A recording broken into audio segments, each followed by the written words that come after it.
ठीक है, देखिए हम लोग ऑप्टिक्स से शुरू कर रहे हैं, क्योंकि ऑप्टिक्स से शुरू करने की वजह ये है कि केवीपी वाई जो एग्जामिनेशन होगा उसमें ऑप्टिक्स का पार्ट जो होता है उसका वेटेज ज़्यादा होता है, और क्या कहते हैं मैग्नेट का वेटेज कम होता है। कुछ लोगों ने मैग्नेट सजेस्ट किया था, लेकिन पहले आप ऑप्टिक्स पढ़ेंगे, ठीक है, जैसा कि मैंने बताया। ठीक है, ऑप्टिक्स क्या होता है? Actually optics is a basic study of light. हम स्टडी ऑफ लाइट के बारे में चर्चा करेंगे। जब आप आगे जाएंगे और मॉडर्न फिजिक्स पढ़ेंगे तो मॉडर्न फिजिक्स में पढ़ेंगे इलेक्ट्रोमैग्नेटिक स्पेक्ट्रम। इलेक्ट्रोमैग्नेटिक स्पेक्ट्रम जो होता है उसमें कई प्रकार के स्पेक्ट्रम में कई चीज़ें पाई जाती है, जैसे यूवी रेज होती है, माइक्रोवेव होती है, microwave, UV rays, visible region के बाद होती है एक्सरे, बीटा रे, गामा रे। तो जो विजिबल रीजन होता है जिसमें VIB, GY और प्योर होता है, हम उसकी स्टडी करने जा रहे हैं, वो ऑप्टिक्स के अंदर आएगी। बाकी ये पूरा मॉडर्न फिजिक्स में आपको ये पूरी चीज़ें एक्सप्लेनेशन मिलेगा। तो actually what is the optics? Optics is the study of light. हम स्टडी ऑफ लाइट की बात करेंगे, ठीक है।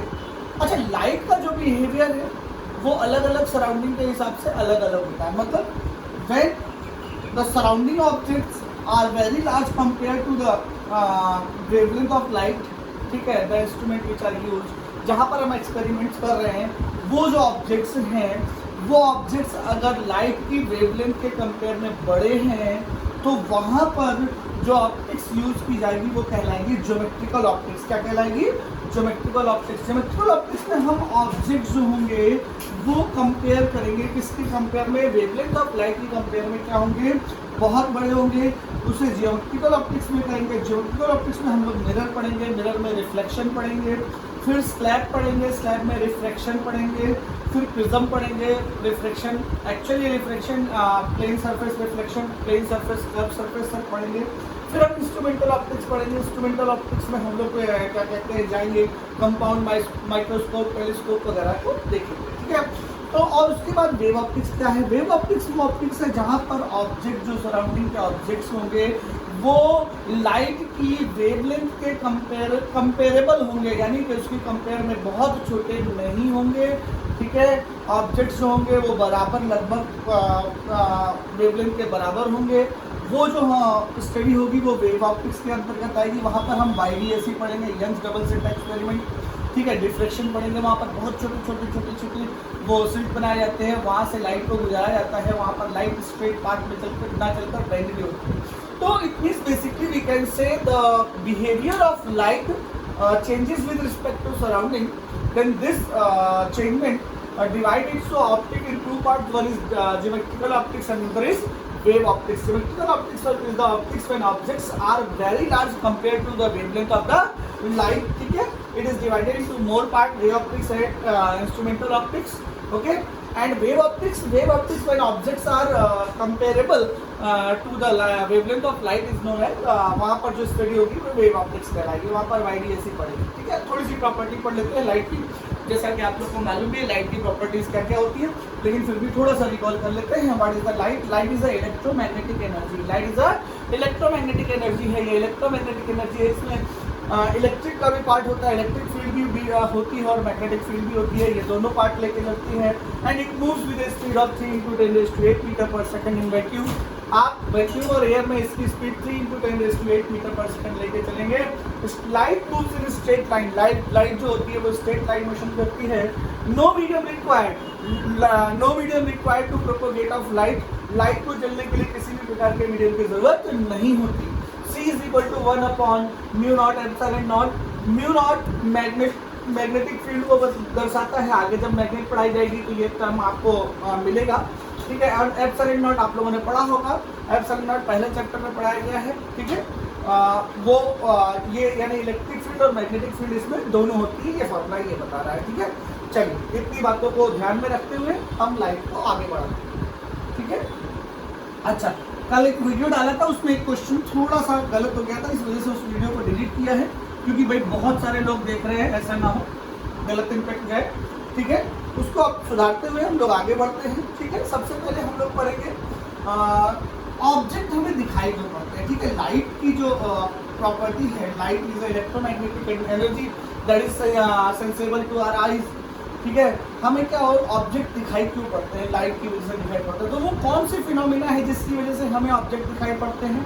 देयर आर टू फिनोमिनन्स, दो फिनोमिनन्स होती है, एक रिफ्लेक्शन होता है, एक रिफ्लेक्शन होता है।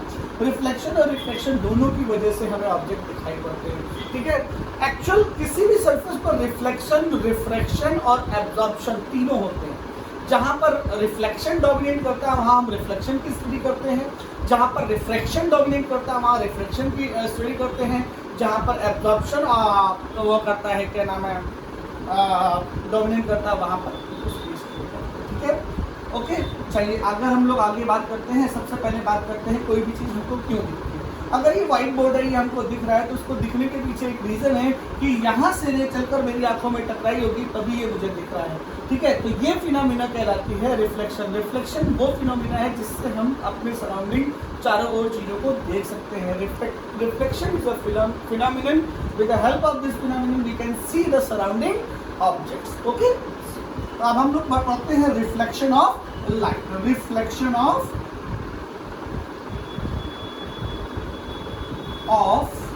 लाइट, रिफ्लेक्शन ऑफ लाइट के बारे में चर्चा कर लेते हैं। What is the reflection of light, ठीक है, ठीक है। देखिए पहले बात को समझ लीजिएगा, फिर उसकी डेफिनेशन भी समझते हैं।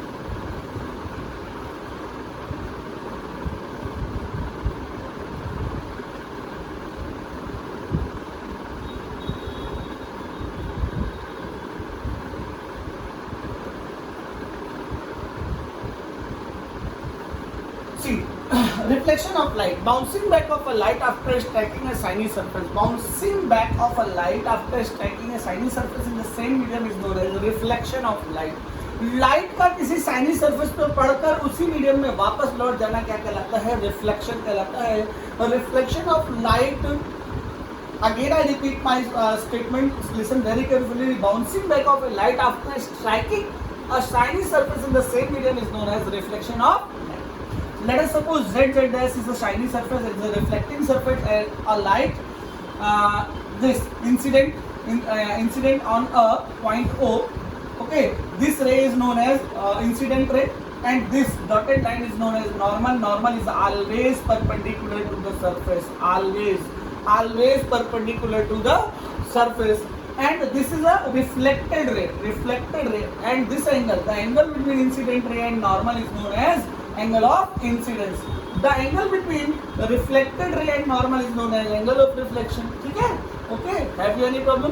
ठीक है, तो आपको ये ध्यान रखना है कि जो नॉर्मल है वो इंसिडेंस रे और रिफ्लेक्टेड रे को दो इक्वल पार्ट में डिवाइड करता है, वो आगे हम बताएंगे लॉज ऑफ रिफ्लेक्शन में। ये नॉर्मल, ये एंगल ऑफ रिफ्लेक्शन है, ये एंगल ऑफ इंसिडेंस है। तो bouncing back of a light after striking a shiny surface in the same medium is known as reflection of light, ठीक है। चलिए अब हम लोग आगे बढ़ते हैं। रिफ्लेक्शन ऑफ लाइट हमने पढ़ लिया है, अब हम लॉज ऑफ रिफ्लेक्शन पढ़ते हैं। क्या पढ़ते हैं? Laws of reflection. लॉज क्या है भाई रिफ्लेक्शन के? पहला लॉ क्या कहता है? Angle I is equal to angle R. Angle I, angle of incidence is equal to angle of reflection. It means अगर ये एंगल थीटा होगा तो ये भी क्या होगा? थीटा। और अगर ये थीटा होगा, ये 90 है तो ये होगा 90 माइनस थीटा, तो ये एंगल भी हो जाएगा मेरे बेटा 90 माइनस थीटा। आपको ये समझने की बात है, ये एंगल थीटा है तो ये भी थीटा होगा, अगर ये थीटा है तो ये 90 माइनस थीटा होगा, तो ये भी 90 माइनस थीटा होगा। ये याद रखेंगे। और एक और बात याद रखेंगे कि नॉर्मल जो होता है वो इंसिडेंट रे और रिफ्लेक्टेड रे के बाइसेक्टर होता है, यानी दोनों को इक्वल एंगल में डिवाइड करता है। कोई दिक्कत वाली बात तो नहीं आई। Now what is the first law of reflection?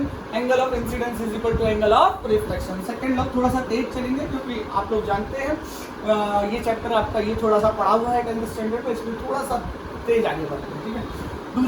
दूसरा पॉइंट क्या है?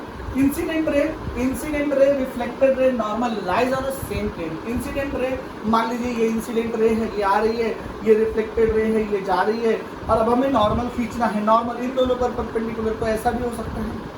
दिस इज आल्सो नॉर्मल, ठीक है। अगर हम इसकी बात करें तो ये भी क्या है? नॉर्मल है। लेकिन ये नॉर्मल नहीं माना जाएगा, क्यों? क्योंकि normal lies on a same plane, normal lies on a same plane, ठीक है।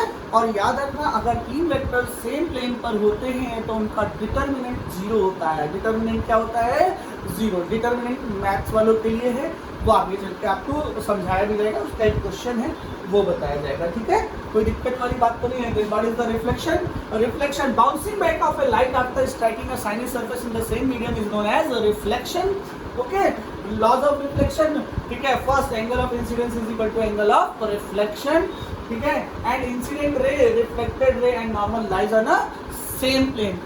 And this reflection is valid plane surface as well as curved surface. ये दोनों surface के लिए valid है.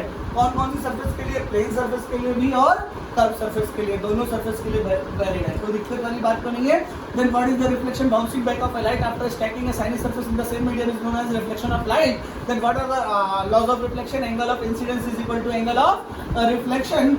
Incident ray, reflected ray, normal lies on a same plane. ठीक है, ये बातें आपको याद रखनी है. इससे आगे क्वेश्चन करेंगे. And reflection take place both plane surface as well as curve surface. Laws of reflection valid for both surface, plane surface and as well as curve surface. Okay, ठीक है.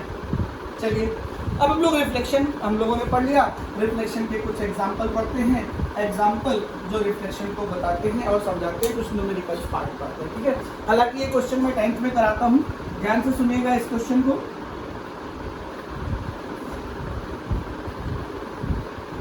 We have two mirrors that are situated at angle theta, PQ and PS.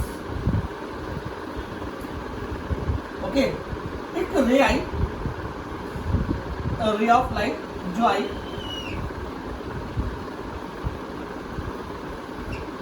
जो parallel आई किसके? PQ. Parallel आने के बाद ये ऐसे गई और इसके बाद जब ये रिफ्लेक्ट हुई इस तरह से, तो ये जो रिफ्लेक्शन था ये पैरेलल था PQ. जब ये आई, when this ray light comes parallel to the PQ and after two reflection, first at X and second at Y, after two reflection it goes parallel to PQ, then what is the value of theta? आपको theta की value find करनी है. ये question. Okay, सी, अगर ये line इसके parallel है तो ये एंगल क्या होना चाहिए? थीटा. और यहाँ से परपेंडिकुलर मार दिए, ये क्या हो जाएगा? 90 minus theta. Angle of reflection is equal to angle of incidence is equal to angle of reflection. So we can say this is also 90 minus theta. If this theta, this is 90 minus theta, this is also 90 minus theta, this is also. Have you any problem? Now see this situation. This situation, this line is parallel to this line. So if this angle is theta, this is also. Okay, see, we make a parallel perpendicular to this point at point Y and this 90 minus theta. ये क्या हो जाएगा? 90 minus theta. If this is 90 minus theta, this is also 90 minus theta. If this is 90 minus theta, this is also theta. In triangle PXY, we are seeing that theta plus theta is equal to 180 degree. So it is clear 3 theta is equal to 180 degree, theta is equal to 60. Okay, this is the value of. कर सकते हैं कि नहीं कर सकते? भाई note कर लीजिए. This is the first question of reflection. Now the second question of reflection. Let us suppose we have a spherical mirror having radius capital R and a ray that comes parallel to x-axis after striking this shiny surface. It goes parallel to the y-axis like this. Then what is the? Let us suppose this point is P. Then find the coordinate of point. Question क्या रहा है? आपको P point के क्या निकालने हैं? Coordinate निकालने. Radius of spherical surface क्या है?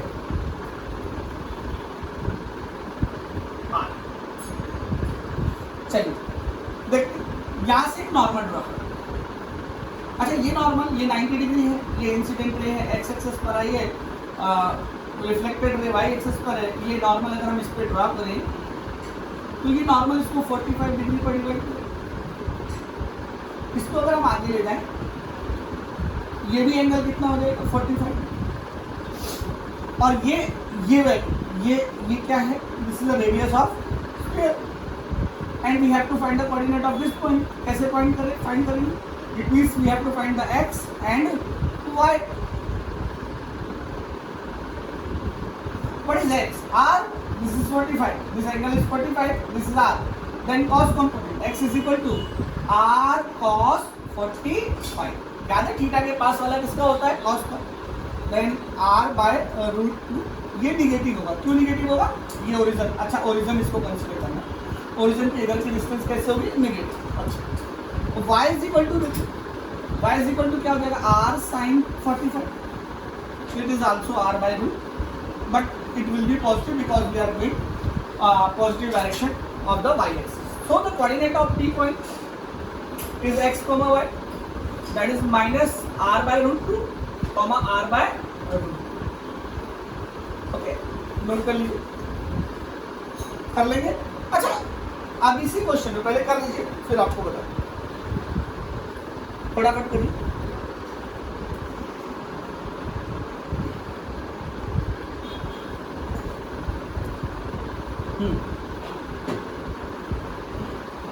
चलिए रफ कर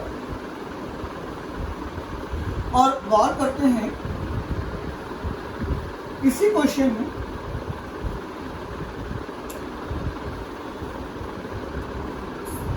सेम क्वेश्चन.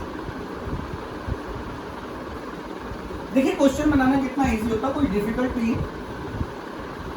ये एक रे आई parallel to the X axis और इसके बाद ये ऐसे 60 डिग्री पर चलेगी. कितने डिग्री पर चलेगी? 60 degree.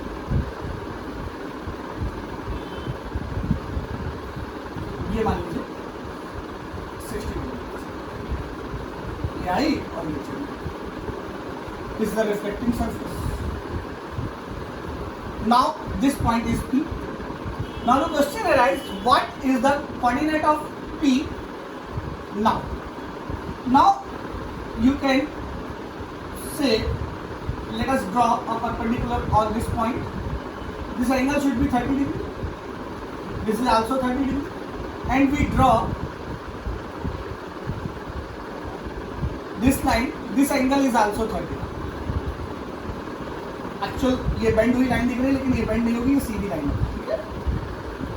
Okay 30 degree. Now this is R, this is X and this one is Y. Now what is the X coordinate? X is equal to R cos 30. Y coordinate R sine 30.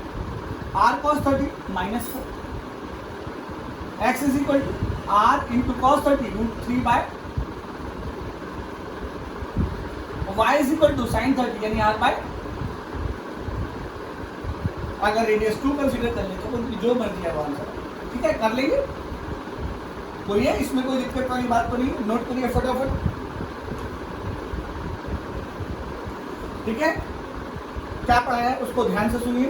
Reflection, bouncing back of light after striking a shiny surface is known as reflection.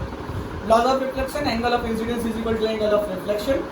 Second, incident ray, reflected ray and normal lies on a same plane. And उसके बाद 3 numerical कराए हैं,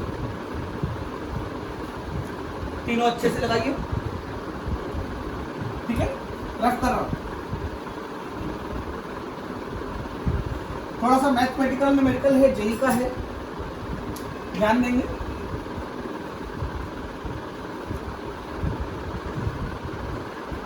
Let us suppose we draw a parabola on the axis, that is x is equal to y square. This parabola is x is equal to y square. Okay, this is a parabolic mirror, shiny surface like this, and a ray that is comes parallel to the x-axis. After this, it bend like this. ये आई x axis के parallel और गई Y axis के parallel. तो आपको ये जो point P है इसकी कोऑर्डिनेट निकालनी है. To find the coordinate of point.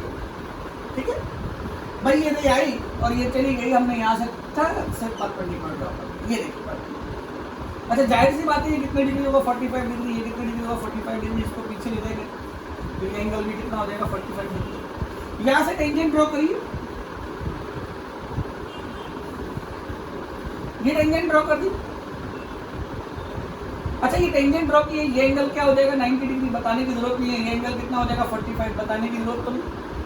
अच्छा टेंजेंट यानी ये लाइन कहलाएगी स्लोप. स्लोप स्लोप बोले तो tan theta also is equal to dy by dx and theta is equal to 45. Theta is equal to कितना हो गया 45. So it is clear dy by dx according to diagram is equal to tan 45 and the value of tan 45 is equal to 1. So it is also clear dy by dx is equal to 1. Now dy by dx is equal to 1 and the equation of parabola says that x is equal to y square. Differentiation this equation with respect to y, you can say dx by dy is equal to 2y. And you know that dx by dy is equal to 1, then 1 is equal to 2y, then y is equal to 1 by 2. Y is equal to 1 by 2 on putting this value in this equation, x is equal to 1 by 4. 1 by 2 to whole square, that is 1 by 4. Now what are the coordinate of p? The coordinate of p is equal to x comma y. What is the value of x? That is 1 by 4 and y that is 1 by 2. These are the coordinate of. Okay? चलिए इसको note करिए, अच्छा question हो. अभी उसने ऐसा parabola बनाया, ऐसा भी बना सकता है, ऐसा भी बना सकता है, ऐसा भी बना सकता है, कुछ भी दे सकता है. तो आपको कोऑर्डिनेट निकालने में तो कोई दिक्कत वाली बात तो नहीं.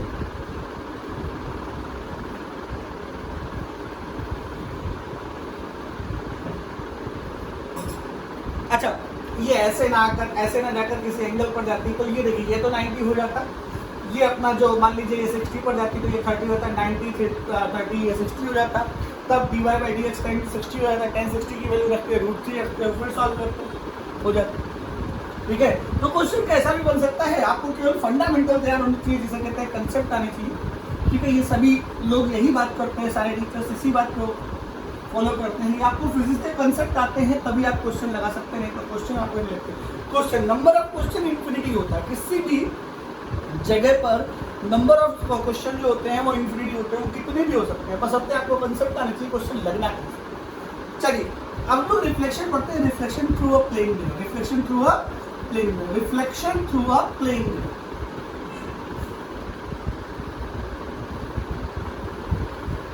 ठीक है, अच्छा पहला क्वेश्चन ध्यान से सुनिए. पहला पॉइंट प्लेन मिरर की प्रॉपर्टीज को डिस्कस कर लेते हैं. छोटी छोटी प्रॉपर्टी है, पहली प्रॉपर्टी डिस्कस कर लेते हैं. Plane mirror always make a virtual image.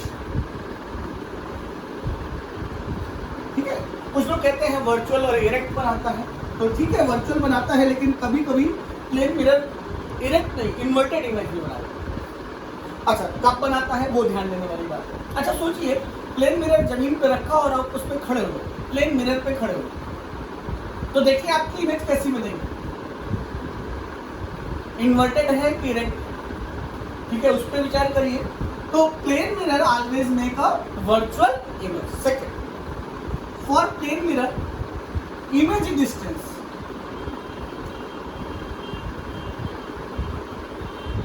is always is equal to object distance. इसका क्या मतलब है, किसी प्लेन मिरर से जितनी ही डिस्टेंस पर ऑब्जेक्ट रखा होगा इमेज उतनी ही डिस्टेंस पर बनेगी. प्लेन मिरर, अच्छा प्लेन मिरर तो आप लोगों ने देखा होगा, घर में है, घर में एक मिरर होता है, शाइनी सरफेस होती है, पीछे सिल्वर कर दिया जाता है और उसमें आप देखते हैं अपनी शक्ल और थोड़ा सा डरते हैं. ठीक है, तो वो प्लेन मिरर कहलाता है. प्लेन मिरर तो देखा है ना, उसके पीछे की जो सरफेस होती है वो रेड कलर की होती है, उसके बारे में चर्चा बाद में होगी. Image distance is equal to object distance. Plane mirror के आप जितने सामने जितनी डिस्टेंस पर खड़े होंगे इमेज उतनी ही डिस्टेंस पर बनेगी. ये बात पढ़ाई जाती है, हालांकि मैंने 10th में पढ़ाया है और एनसीईआरटी बुक में लिखा भी है ये बात. Object distance is equal to image distance in plane mirror. ठीक है, रफ करता हूँ, इसको ड्राइव करता हूँ. ठीक है, इस वाले क्वेश्चन इस वाले पार्ट को हम लोग ड्राइव करने जा रहे हैं. ठीक है, चलिए लेट अस सपोज हमारे पास एक प्लेन मिरर है. अच्छा इमेज कैसे बनाएंगे वो समझ लीजिए. प्लॉटिंग द इमेज वो अभी हम समझाते हैं, पहले ये समझिए. हमारे पास एक प्लेन मिरर है जिसको एक्स और वाई कंसीडर कर लीजिए और यहाँ पर कोई ऑब्जेक्ट रखा है. ऑब्जेक्ट से सबसे पहले एक परपेंडिकुलर डिस्टेंस, सबसे पहले एक परपेंडिकुलर लाइन खींचेंगे जो मिरर को काटनी चाहिए. परपेंडिकुलर मिरर पर लाइन खींचेंगे. ठीक है, कैसे खींचेंगे, परपेंडिकुलर. और हम मान लेते हैं इसको आगे ऐसे डॉटेड बढ़ा. ठीक है, इसको आगे ऐसे डॉटेड बढ़ा. अब हमने इसे किसी भी एंगल पर ऐसे एक लाइन, यहाँ पर हमने डॉटेड परपेंडिकुलर ड्रॉ किया और ये angle of incidence is equal to angle of reflection को फॉलो करें. That is theta, that is also theta. अगर हम इसको पीछे ले जाएं ऐसे, तो इसने यहाँ पर इसको काटा, मान लो इसकी वर्चुअल इमेज जो बनी वो क्या थी, ठीक है। अच्छा देख ध्यान दो, यहां से ऐसे लाइन डॉटेड लाइन बना, अगर ये थीटा है तो ये भी क्या हो जाएगा, थीटा, और ये परपेंडिकुलर ड्रॉ किया है तो ये एंगल, अगर हम इस एंगल को गौर करें तो ये क्या है 90 माइनस थीटा, और ये एंगल को गौर करें तो ये भी क्या है 90 माइनस थीटा। हम इसको P मान लें, इसको O मान लें, O तो माना हुआ S मान लें। इस पॉइंट को हमने क्या कंसीडर कर लिया P, और इस पॉइंट को क्या कर लिया कंसीडर S। तो हम देखें triangle OPS and triangle PIS, ये और ये दो ट्राइंगल। इन दो ट्राइंगल में अगर हम बात करें तो देखिए angle OSP is equal to angle ISP is equal to 90 minus theta. कोई दिक्कत तो नहीं, दोनों में angle OPI is equal to angle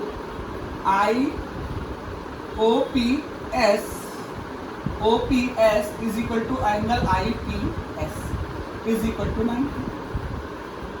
और साइड PS, साइड जो PS है वो दोनों में क्या है, कॉमन साइड है। दोनों ट्राइंगल में कैसी साइड है, कॉमन। तो अब ये दोनों ट्राइंगल कैसे हुए, कॉन्ग्रुएंट। अगर ट्राइंगल कॉन्ग्रुएंट हैं तो ये दोनों एक दूसरे के बराबर हो, ये एक दूसरे के बराबर हो, सब चीजें एक दूसरे के बराबर है। तो it is very clear OP is equal to IP. And what is OP? OP is the object distance from the mirror. And what is the IP? IP is the image distance from the mirror. तो आपको याद क्या रखना है, ध्यान से सुनना है, बहुत ध्यान। जब भी कोई प्लेन मिरर किसी ऑब्जेक्ट से किसी डिस्टेंस पर रखा हो तो उसके सामने जो इमेज बनती है, क्या बनती है, इमेज वो उसी डिस्टेंस पर बनती है। और ये दोनों जो ट्राइंगल होते हैं वो कॉन्ग्रुएंट होते हैं, इनकी सारी वैल्यूज एक दूसरे के बराबर होती है। ये आपको याद रखनी पड़ेगी, इससे बड़े बड़े क्वेश्चन आपको आराम से आसानी से लग जाएंगे। ठीक है, पहली बात क्या कि ये ऑब्जेक्ट डिस्टेंस इमेज डिस्टेंस के बराबर होती है, और ये होने के साथ साथ इसकी सारी चीजें एक दूसरे के बराबर होती है, क्योंकि एंगल कैसे होते हैं, कॉन्ग्रुएंट। ठीक है, रफ कर दूं। ओके, याद रखना है ऑब्जेक्ट जहां पर बनता है इमेज उतने ही डिस्टेंस पर बनती है, इमेज आपको बनानी पड़ेगी। ठीक है, नोट कर लीजिए, नोट कर लिया करिए, थोड़ा सा हम जल्दी जल्दी रफ कर लेते हैं, स्क्रीन पॉज करके नोट करिए। देखिए एक सिचुएशन नोट देखिए, यहाँ पर एक ऑब्जेक्ट रखा है,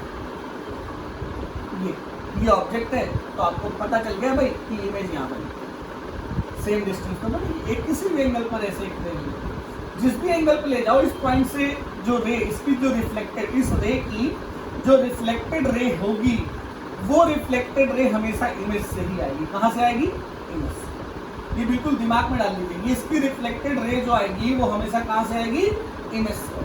ठीक है, मान लीजिए हमने ये वाली लाइन की, तो इसकी जो रिफ्लेक्टेड रे आएगी वो हमेशा कहाँ से आएगी, इमेज से। कहाँ से आएगी,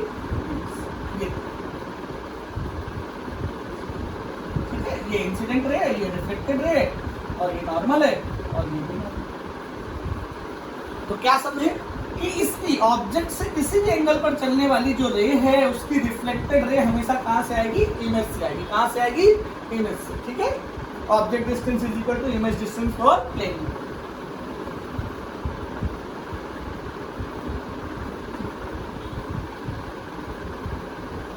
तो आप लोग इस बात को चाहे तो लिख लीजिए, object distance is equal to image distance for plane mirror. Plane mirror के लिए ऑब्जेक्ट डिस्टेंस इमेज डिस्टेंस की क्या होती है, बराबर होती है। ठीक है, चलिए अब हम एक एक क्वेश्चन कराते हैं आपको, छोटे छोटे, चाय भी पीते चले। पंखुड़ी जी ने बड़ी मेहनत से बनाई है।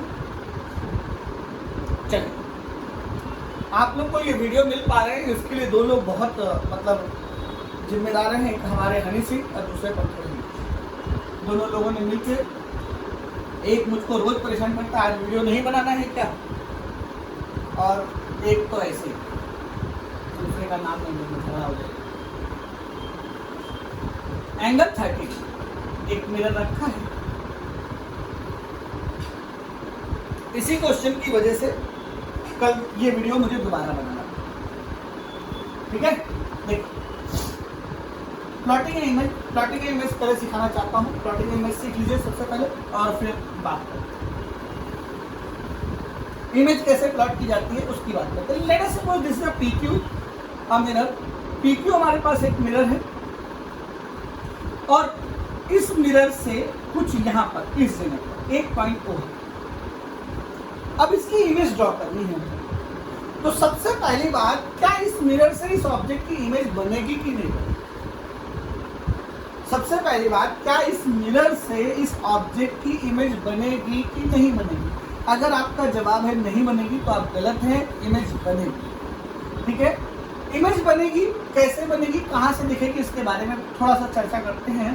प्लॉटिंग द इमेज में सबसे पहले ऑब्जेक्ट से मिरर पर परपेंडिकुलर लाइन खींचते हैं। सर हम कैसे खींचे, यहाँ तो मिरर है ही नहीं। अगर मिरर नहीं है तो मिरर को एक्सटेंड कर दीजिए। मिरर को क्या कर दीजिए, एक्सटेंड कर, क्या कर दीजिए, एक्सटेंड कर दीजिए। मिरर एक्सटेंड हो गया, ये इतनी डिस्टेंस पर यहाँ पर इमेज बनेगी। ये बात तो क्लियर हो गई कि नहीं?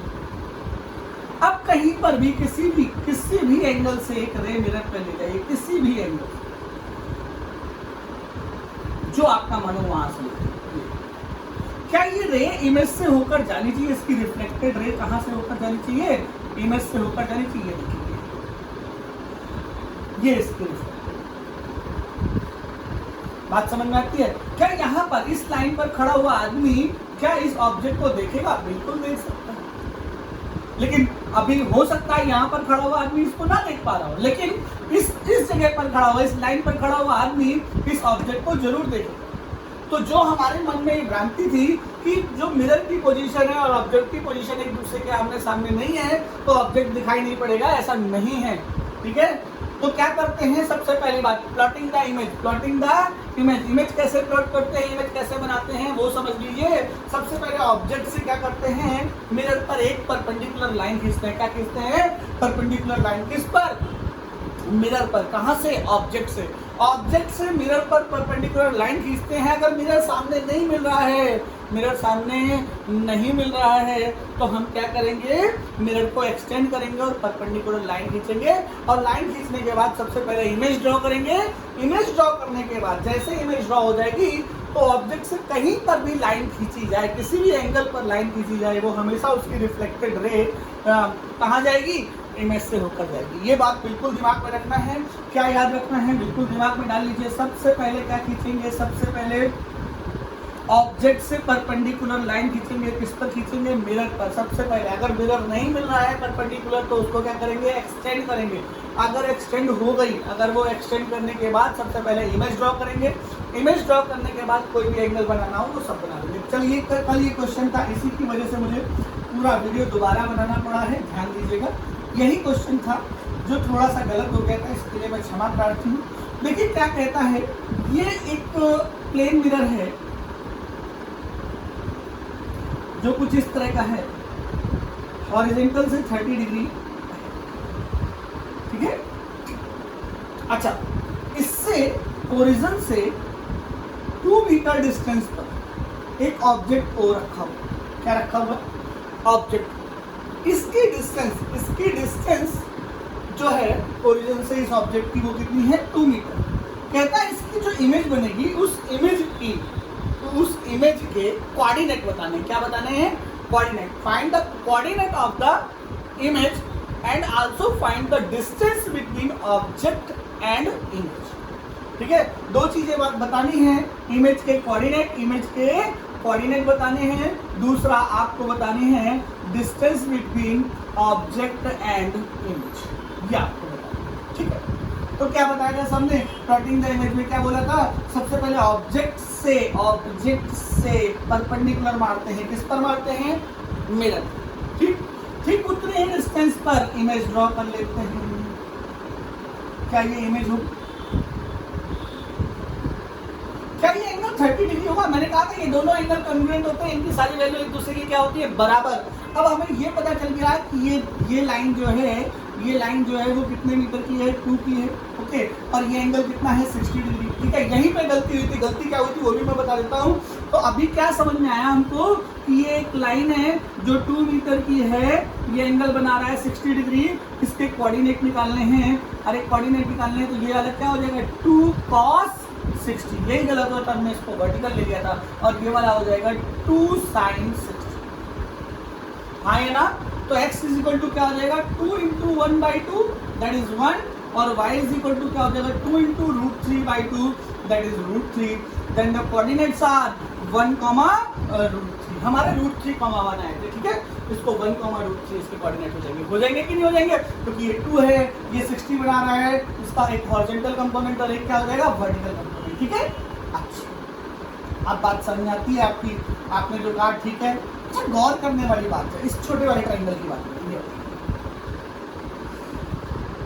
हम देख रहे हैं ये एंगल कितना है 30, ये एंगल कितना है 90, थोड़ा सा टेढ़ा है, ठीक है। ये एंगल कितना है 30, ये एंगल कितना है 90, ये दिया हुआ है 2, ये वाला हमें फाइंड करना है, ठीक है। क्या ये हाइपोटेन्यूज है कि नहीं, क्या ये हाइपोटेन्यूज है? अच्छा, अगर हम गौर करें तो क्या ये वाली चीज हम निकाल सकते हैं साइन और कॉस से? अरे ये 60 होगा कि नहीं होगा? क्या ये निकाल सकते हैं? क्या इसका डबल करके, यानी ये 2 दिया हुआ है, क्या ये कंपोनेंट निकाल सकते हैं? ये निकाल के इसका डबल करके क्या distance between object and distance between image निकाल सकते हैं कि नहीं निकाल सकते? लग जाएगा कि नहीं लग जाएगा? फिर से देखिए, घबराने की जरूरत नहीं। यहाँ पर ऑब्जेक्ट रखा था, इससे परपेंडिकुलर लाइन खींची, परपेंडिकुलर लाइन मिरर पर उसको एक्सटेंड किया, उसको आगे बढ़ाया, आगे बढ़ाकर इमेज ड्रॉ की, इमेज बिल्कुल सेम है। ये दोनों कैसे होंगे? कन्वेंट ट्रायंगल होंगे, कन्वेंट ट्रायंगल होंगे। तो ये भी 2 आ जाएंगे, ये 2 आ गई, तो ये पूरा एंगल 60 डिग्री होगा। इस 2 के 2 कंपोनेंट होंगे, एक 2 cos 60 और एक 2 sin 60। x कंपोनेंट 2 cos 60 होगा दैट इज 1, y कंपोनेंट आपका 2 sin 60 होगा दैट इज √3/2, 2 कैंसिल, 1:√3। क्या आपको ये डिस्टेंस निकालनी हो मैथमेटिकली तो आप नहीं निकाल सकते, ठीक है। ये हाइपोटेन्यूज दिया है, एंगल दिया है, तीनों एंगल दिया है, परपेंडिकुलर निकालना है, निकाल लीजिए। इसको बेस पकड़ना है, बेस पकड़ लीजिए, कुछ भी पकड़ के ये निकाल सकते हैं। क्या उसका डबल मल्टीप्लाई करके आई और ओ के बीच की डिस्टेंस निकाल सकते हैं? इसको निकालिएगा, निकाल कर जरूर दिखाइएगा, ठीक है, बताइएगा। केवल मात्र इसी क्वेश्चन की वजह से ये वीडियो दोबारा बनाने का सौभाग्य प्राप्त हुआ। चलिए अगला क्वेश्चन देखते हैं। एक मिरर है जो 45 डिग्री पर है, कुछ इस तरह से है। यहाँ पर -2,0 पर हमारी एक ऑब्जेक्ट रखा हुआ इस मिरर से। आपको बताना है कि इसकी इमेज कहाँ बनी, उसके इमेज के कोऑर्डिनेट बताने हैं, ठीक है। अच्छा, सबसे पहले बताइए कि इमेज किस एक्सिस पर बनेगी? क्या एक्स पर बनेगी, क्या वाई पर बनेगी, क्या एक्स डेस पर बनेगी, क्या वाई डेस पर बनेगी? सबसे पहले आपको ये बताना। अच्छा सोचिए, क्या यहाँ से इस पर परपेंडिकुलर ड्रॉ कर सकते हैं? प्लॉटिंग द इमेज क्या बताया था सर ने कि ऑब्जेक्ट से परपेंडिकुलर ड्रॉ करते हैं मिरर पर। अगर ड्रॉ नहीं होता है तो मिरर को क्या करते हैं? एक्सटेंड करते हैं। दो सर मिरर को एक्सटेंड करना। क्या इस पे परपेंडिकुलर कुछ इस तरह से बनेगा? क्या ये परपेंडिकुलर आगे जाके यहाँ पर कट करेगा? क्या ये 45 है, ये भी 45 होगा? क्या ये और ये सेम हो जाएंगे? अगर ये और ये सेम हो जाएंगे तो ये कितना है 2, तो ये कितना हो जाएगा 2, हाँ है ना। और इस लाइन पर x कोऑर्डिनेट क्या हो जाएगा 0, x कोऑर्डिनेट क्या हो जाएगा 0 और y कोऑर्डिनेट कितना हो जाएगा 2, वो भी कैसा 2 -2। Then what are the coordinate of image 0, -2। कोई दिक्कत वाली बात? फिर से समझो, कोई बात नहीं। सबने कहा था कि सबसे पहले ऑब्जेक्ट से मिरर पर एक परपेंडिकुलर ड्रॉ करते हैं, लेकिन यहाँ पर ऑब्जेक्ट से परपेंडिकुलर ड्रॉ हो नहीं रहा तो मिरर को क्या करेंगे? एक्सटेंड करेंगे। मिरर को एक्सटेंड कर लिया, इससे परपेंडिकुलर ड्रॉ किया। अगर परपेंडिकुलर हमने ड्रॉ किया ठीक उतनी ही डिस्टेंस पर हम ये बना, ठीक है। तो ये दोनों एंगल 45 होंगे, ये दोनों सेम होंगे, ये सेम होगा, ये सेम होगा, ये सेम होगा, ये सेम होगा। बताया था कन्वेंट होंगे। तो देखिए जरा ध्यान से, ये है तो इतनी ये हो जाएगी, यानी ये -2 है तो ये -2 हो जाएगी। और इस पॉइंट पर, इस लाइन पर x क्या होगा 0। Then what are the coordinates of image 0, -2, ठीक है, नोट कर लीजिए।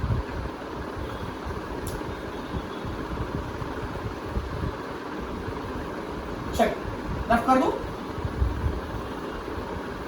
अब एक छोटा सा क्वेश्चन, थोड़ा ध्यान दीजिएगा।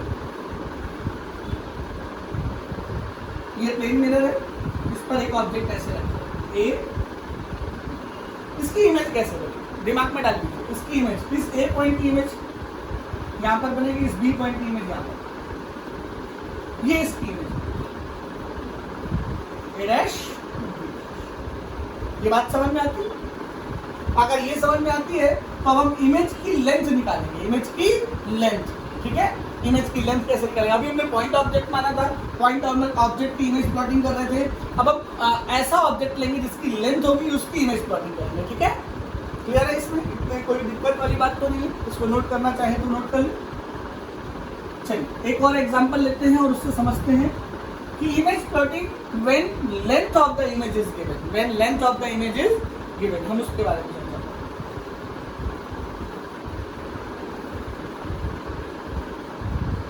चाय ठंडी हो गई।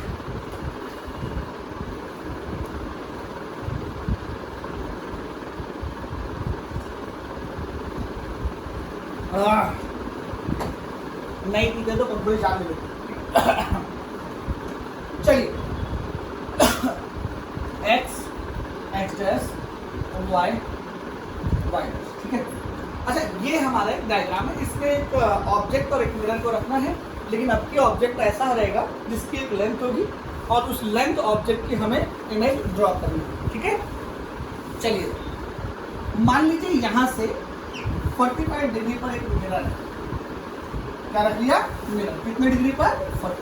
45 बहुत स्टैंडर्ड वैल्यू है, उसके बारे में आगे चर्चा भी होगी, ध्यान से सुनिएगा पहले ये। और यहाँ पर हमने एक ऑब्जेक्ट रखा जिसकी लेंथ कुछ इस तरह से थी,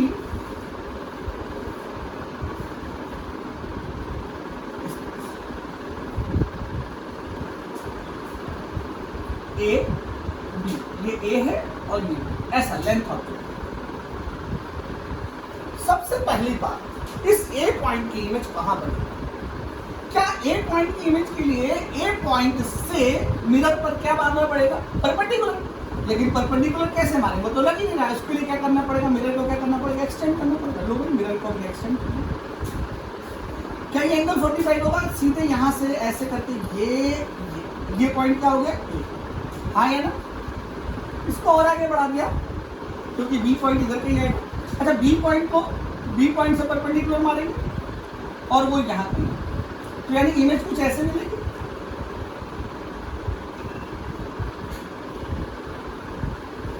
समझ आया कि नहीं है? फिर से सुनिए, ये एक ऑब्जेक्ट ए बी था, इस ऑब्जेक्ट ए बी से इस मिरर की वजह से इमेज निकालनी थी 45 डिग्री का डिग्री पर रखना था। तो हम क्या करते हैं? इस पॉइंट को मानते हैं, हमें लेंथ ऑब्जेक्ट की नहीं मालूम लेकिन हमें पॉइंट ऑब्जेक्ट की इमेज बनाना तो मालूम है। हम क्या करते हैं? इससे इस पॉइंट से इस पर परपेंडिकुलर ड्रॉ करना चाहते हैं लेकिन परपेंडिकुलर ड्रॉ नहीं हो रहा, तो हम क्या करते हैं? मिरर को एक्सटेंड करते हैं। मिरर को एक्सटेंड करते हैं तो इस पॉइंट की इमेज यहाँ कहीं बनेगी। ये object distance is equal to image distance, इसकी भी यहाँ से यहाँ कहीं बनेगी। तो ये देखिए ये इमेज बनेगी ए और, तो क्या हुआ? लेटी हुई इमेज कैसी हो गई? खड़ी हो गई। लेटी हुई इमेज कैसी हो गई? खड़ी हो गई। ये आगे चल के आईआईटी का एक क्वेश्चन है, उसमें काम आएगा। ये याद भी रखना है और आपको तैयार भी करना है, ठीक है। दोनों चीजें करनी फटाफट।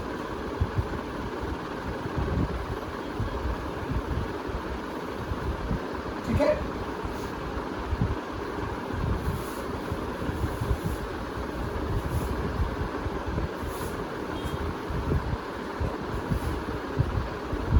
अच्छा ये क्लास थोड़ी और बढ़ा दी जाए तो कोई दिक्कत तो नहीं होगी? थोड़ी सी और बढ़ा दे, कोई दिक्कत तो नहीं होगी? ठीक है, तो बढ़ा देते हैं थोड़ा सा। ठीक है, मेडिकल में पूछा जाता है कुछ क्वेश्चन, क्लॉक प्रॉब्लम। ठीक है, क्लॉक प्रॉब्लम क्या होती है उसके बारे में चर्चा कर लेते हैं। आप लोगों ने घड़ी देखी होगी।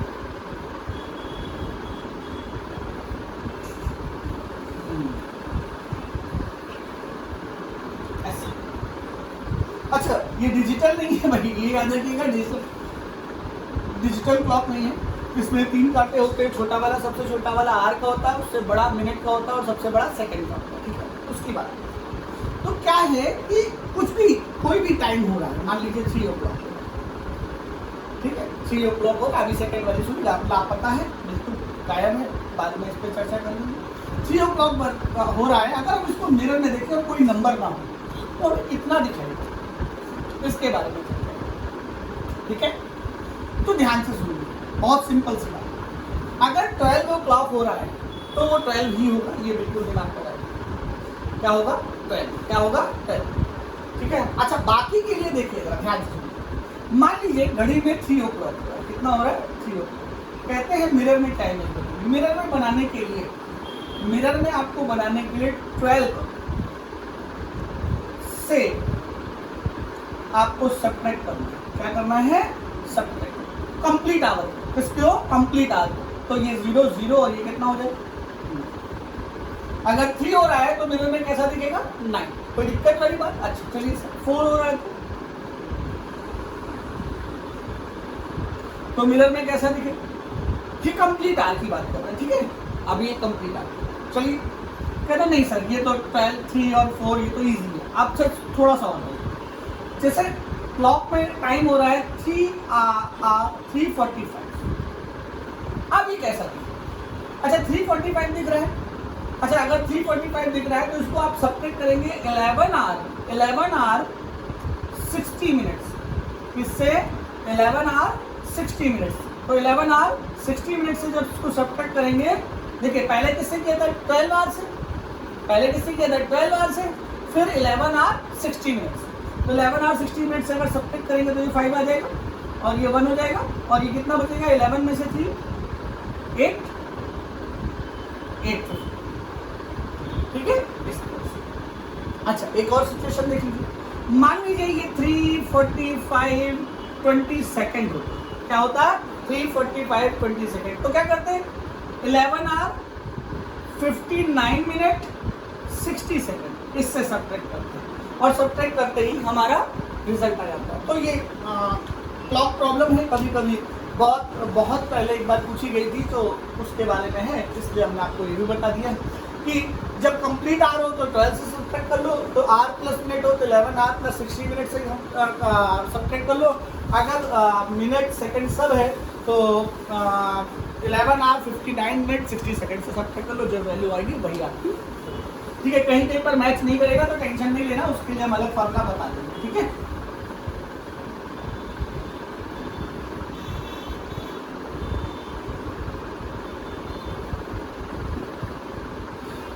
अच्छा अभी हम प्लेन मिरर की प्रॉपर्टी डिस्कस कर रहे थे, लेकिन उसके पहले हम एक चीज़ और डिस्कस करेंगे, इमेज प्लॉटिंग में कोई दिक्कत तो नहीं है, इमेज प्लॉटिंग के लिए बिल्कुल दिमाग में बसा लीजिए। पहले हम इस लेक्चर को समराइज कर देते हैं, बिल्कुल ध्यान देते हैं मैं लेक्चर में आज क्या पढ़ा। आज हम लोगों ने ऑप्टिक्स स्टडी की, what is the optics, optics is the study of light, visible region की स्टडी जो होती है वो ऑप्टिक्स कहलाती है। ऑप्टिक्स दो प्रकार की होती है, ray optics, wave optics, sorry geometrical optics, ray optics और वेव ऑप्टिक्स। ज्योमेट्रिकल ऑप्टिक्स क्या होती है, जब हम ऐसे ऑब्जेक्ट से डील करेंगे जिनकी लेंथ लाइट की वेवलेंथ की कंपेयर में बहुत ज़्यादा होगी, वहाँ पर ज्योमेट्रिकल ऑप्टिक्स बनेगी, वो रे ऑप्टिक्स और इंस्ट्रूमेंटल ऑप्टिक्स में डिवाइड होगी। फिर हम ऐसे ऑब्जेक्ट से डील करेंगे जहाँ पर क्या कहते हैं, जिनका जो साइज़ होगा, जिनकी जो डायमेंशंस होंगी वो क्या कहते हैं in the compare of wavelength of light, अगर मतलब कि कंपेरेबल होंगी तो वहाँ पर जो लाइट है वो अलग तरह का बिहेव करेगी। वहाँ पर हम YDSC young double slit experiment और डिफ्रेक्शन वगैरह पढ़ेंगे, ठीक है। उसके बाद प्रॉपर्टीज ऑफ लाइट पढ़ाई थी, 4 प्रॉपर्टी बेसिक बताई थी, बहुत छोटी छोटी, उनमें इलेक्ट्रोमैग्नेटिक एनर्जी है 3 × 10⁸ मीटर पर सेकंड से एयर और वैक्यूम में चलती है, स्ट्रेट लाइन मोशन करती है, ठीक है। इसके बारे में बताया था, इलेक्ट्रिक फील्ड और मैग्नेटिक फील्ड दोनों होती है, ठीक है, और वैक्यूम में चल सकती है, ये सब बताया था। ये बताने के बाद हम लोगों ने रिफ्लेक्शन की बात की। अच्छा कौन सी फिनोमिना है जिसकी वजह से हम देख सकते हैं रिफ्लेक्शन और रिफ्रैक्शन दोनों से हम देख सकते हैं किसी चीज़ को। अभी हम लोगों ने रिफ्लेक्शन की बात की थी, bouncing back of a light after striking a shiny surface in the same medium is known as reflection of light. Reflection of light के बारे में बाद हम लोगों ने प्लेन मिरर की बात की थी, प्लेन मिरर वर्चुअल इमेज बनाता है, और सॉरी एंगल ऑफ वो बताया था, laws of reflection, laws of reflection में बताया था angle of incidence is equal to angle of reflection, और उसके बाद बताया था कि इंसिडेंट रे, रिफ्लेक्टेड रे और normal lies on a same plane. ये बताने के बाद उसके 2-3 न्यूमेरिकल लगवाए थे, न्यूमेरिकल लगवाने के बाद हम लोगों ने बात की थी आगे प्लेन मिरर की प्रॉपर्टीज़ की। पहली बात की थी ये वर्चुअल देता है, वर्चुअल के बाद इरेक्ट भी देता है और इरेक्ट के साथ इन्वर्टेड भी हो सकती है, ठीक है। तो ये याद रखने वाली बात है। प्लेन मिरर हमेशा अगर ये क्वेश्चन आया कि can a plane mirror always make a real virtual and erect image, तो ये गलत स्टेटमेंट है। वर्चुअल तो होता है लेकिन इरेक्ट की जगह इन्वर्टेड हो सकता है, लेकिन कब होता है?